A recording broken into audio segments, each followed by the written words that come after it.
m'appelle Yasmine Derbal, j'ai 19 ans et j'ai commencé en 2015, il me semble, par le baseball. Après ça, je suis passée au soft.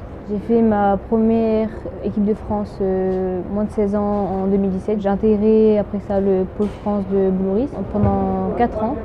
En 2018, j'ai participé au championnat d'Europe de moins de 19 et à la London Cup avec les seniors. En 2019, j'intègre du coup l'équipe de France senior et on fait top 6, donc on se qualifie pour le TQO.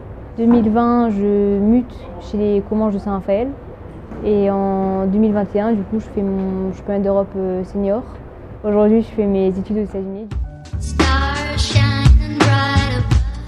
En 2017, je jouais avec la division 1 de Grenoble au softball et je pense que j'avais une envie de progresser et d'évoluer. Et donc Céline Hassen est venue vers moi avec Rémi Bouillon.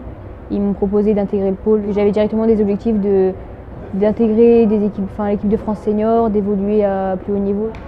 J'ai toujours été très sportive et du coup, le fait d'être dans un cadre où il y a on va dire plus de sport que d'études, parce qu'on va en cours le matin et on s'entraîne pratiquement tous les après-midi.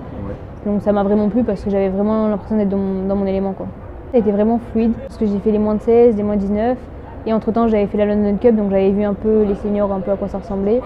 Puis après, dès que j'ai été prise pour le championnat d'Europe senior en 2019, clairement été ma plus belle expérience parce que j'étais après on fait un TQO, vraiment une expérience mémorable, quoi. On avait affronté des nations comme République tchèque, Grande-Bretagne, Hollande, Italie, donc assez grosses nations, quoi. Le niveau était bien plus élevé, quoi. J'ai parlé à Céline, je lui ai dit que j'ai comme projet, ce serait un peu un rêve, quoi, d'y aller et de prendre plus de niveau, de m'améliorer et d'aller là-bas pour jouer. C'est de là que c'est parti, quoi. Elle m'a dit est-ce que tu veux envoyer un mail avec des vidéos de toi à l'université Trinity Valley Community College. C'est là où était Kiman, une de mes coéquipières. Elle a envoyé mes vidéos, etc. Et directement après ça, j'ai eu un appel de la coach. Elle a beaucoup pris de mes nouvelles, comment jouer, etc. Beaucoup d'infos par mail. Et après ça, j'ai eu un appel avec quelques questions et puis c'est joué, quoi. Je suis partie le 18 août. C'est au Texas et du coup, je veux faire kiné plus tard. Donc là, je suis en première année. Le premier mois, c'était un peu plus intégration et mise en place de routine. Et puis après, là, ça a suivi. Et puis là, c'est tout bon, quoi. Aujourd'hui, voilà.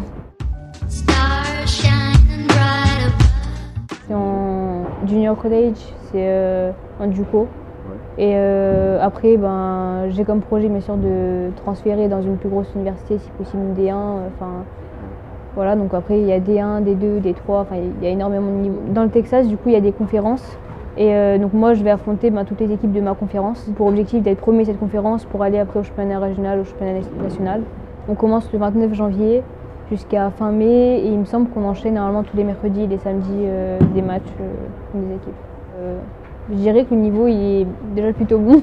Après, j'ai pas encore commencé ma saison, donc je peux pas trop évaluer le niveau aujourd'hui. Donc je pense qu'au retour en mai, je pourrais plus dire où on se situe et exactement où on est. L'avantage des US, c'est qu'on peut programmer un peu notre emploi du temps au niveau cours.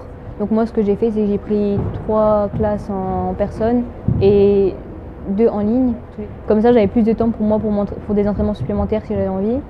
Tous les lundis, mercredis et vendredis, on se levait à 5h.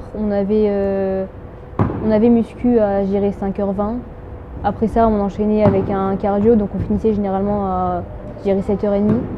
Le temps d'aller en cours, moi j'avais pas cours à 8h, généralement j'avais cours à 10h50, du coup j'avais le temps d'aller faire un entraînement supplémentaire, j'allais frapper ou quoi. Après ça, du coup j'allais en cours. L'après-midi, on avait entraînement collectif avec toute l'équipe. Et après ça, on a des heures d'études obligatoires. On a généralement 2 heures tous les jours. Et puis on rentrait au dortoir et avec l'équipe. De toujours persévérer dès qu'on a une idée en tête ou un objectif, un rêve. Il y a toujours, si on se donne les moyens, il y a toujours possibilité d'y arriver. Donc on va dire c'est un peu cliché, mais si on veut, on peut, quoi.